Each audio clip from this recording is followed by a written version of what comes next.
నమస్తే, welcome to Abhinav Bharat. YCP నేత చెవిరెడ్డి భాస్కర్ రెడ్డి కొడుకు మోహిత్ రెడ్డి అరెస్టుకు రంగం సిద్ధమవుతుందా? జరుగుతున్న పరిణామాలు చూస్తే అలాగే అనిపిస్తుంది. ఈ నెల 14న చంద్రగిరి టీడీపీ నేత పులివర్తి నానిపై పద్మావతి మహిళా యూనివర్సిటీలో జరిగిన దాడిపై నానిని విచారించారు డీఎస్పీ. ఎస్వీయూపీఎస్లో విచారణ అనంతరం పులివర్తి నాని మీడియాతో మాట్లాడారు. చెవిరెడ్డి కావాలనే డైవర్షన్ పాలిటిక్స్ చేస్తున్నాడని, తనపై దాడి చేసిన కేసులో అమాయకులను ఇరికించవద్దని ఆయన పోలీసులను కోరినట్టు తెలిపారు. ఘటనకు సంబంధించిన వీడియో ఎవిడెన్స్ను కూడా పోలీసులకు ఇచ్చినట్లు నాని వెల్లడించారు. చెవిరెడ్డి భాస్కర్ రెడ్డి, మోహిత్ రెడ్డి, రఘు, భాను అని వారిని వదిలేసి అమాయకుల్ని ఇరికించారని, తనను చంపడానికి ప్రయత్నించి చెవిరెడ్డి మోహిత్ రెడ్డేనని నాని పోలీసుల విచారణలో తెలిపారు. మరోపక్క హైకోర్టులో మోహిత్ రెడ్డి ముందస్తు బెయిల్ పిటిషన్ వేయడం మరిన్ని అనుమానాలకు తావిస్తుంది.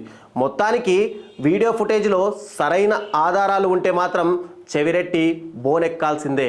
నాయకులారా, మీ పనితనం మీ అధినాయకులకు తెలియజేయాలనుకుంటున్నారు. ప్రజలారా, మీ సమస్యలను మీ నాయకులకు తెలియజేయాలనుకుంటున్నారు. ప్రజా సమస్యల పరిష్కార వేదిక మీ అభినవ్ భారత్.